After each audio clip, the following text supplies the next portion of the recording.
Donald S. Rugoff, or Mr. Rugoff, as he was called by everybody who worked for him or knew him, was probably the greatest distributor of independent and art films in the 1960s and 1970s. He was really drawn to filmmakers who were passionate filmmakers. He had exquisite taste. If you're a fan of indie films, an aspiring filmmaker, or a movie industry insider, you might have a particular interest in Searching for Mr. Rugoff, a documentary film about the man whose professional business decisions contributed to shaping the changing culture of the 1960s and 70s. However, this is also a story of personality, the rise and fall of a career, and how a once powerful individual can fall almost instantly into obscurity. This is Reno Lovison, executive producer at ChicagoBroadcastingNetwork.com, showcasing multicultural and age-diverse people, art, music, theater, and events.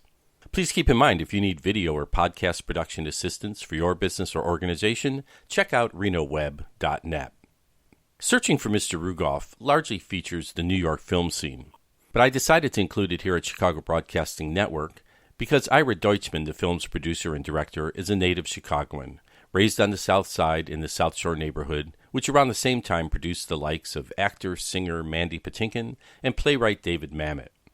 Ira, an independent film producer based in New York, a Columbia University professor, and self-described Cubs fan, was a former classmate of my wife Julie at Myra Bradwell Elementary School before he moved on to high school in Highland Park.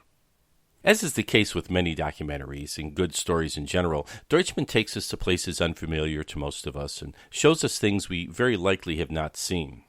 In this case, it's a peek at the inner workings of the business of film distribution and how one person like Mr. Rugoff can make decisions that influence each of us subtly or even in direct and profound ways.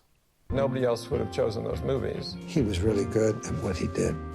The greatest exhibitor this city has ever seen. He wanted his theaters to be different than any other theaters in New York. They were like temples of the arts.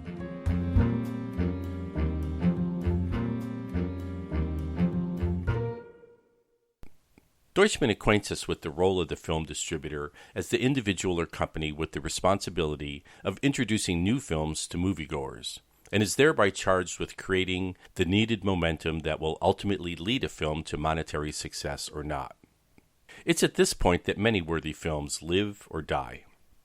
If you're familiar with films like Elvira Madigan, Z, The Sorrow and the Pity, Putney Swope, Trash, Margot, Gimme Shelter, Scenes from a Marriage, Swept Away, Monty Python and the Holy Grail, The Man Who Fell to Earth, or Pumping Iron, just to name a few, it's probably, at least in some part, due to the decisions and possibly the P.T. Barnum tactics of film distributor Donald Rugoff. If you're unfamiliar with these titles, I can assure you that they each in their own way either expressed and reflected back to the audience images of the counterculture, or for many provided a virtual roadmap of changing values and shifts in social discourse. If you're around Chicago during this era, you probably went to see many of these films at the Carnegie on Wells, the cinema off Michigan Avenue, maybe the Playboy Theater, later renamed the Sandberg, or one of the more progressive venues that championed independent film.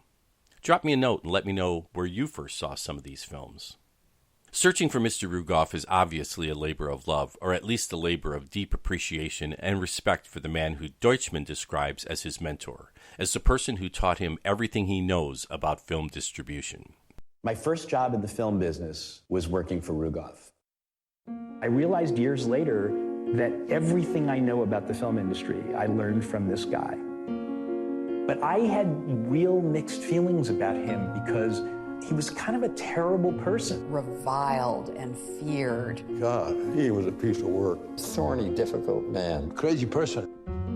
As the years went by, Rugoff began to loom larger in my life. And I was feeling bad that I had lost touch with him. He was really self-destructive. If I didn't know anything about drugs, I would have thought maybe he was on drugs. Didn't people say there was a plate in his head? Was there a plate in his head? Però più o meno c'era un elemento di follia che me lo rendeva caro. I heard very little about him other than rumors that he had died penniless and was buried in a pauper's grave somewhere in Martha's Vineyard. The release of the 94-minute film was delayed due to COVID and is now enjoying a limited screening schedule at the Music Box Theater on Southport. However, alternatively, it can be downloaded at musicboxdirect.com for streaming online at home. For more viewing options nationwide, visit mrrugoff.com. And to learn more about the producer-director or to see outtakes from the film, visit iradeutchman.com. As we're all getting more and more anxious to get back into the theaters, please be kind and wear a mask and practice prescribed social distancing as requested by the venue you're visiting. If you enjoyed this podcast, please check out some of our other episodes. And of course, like, share, and subscribe if you're so inclined. Thanks.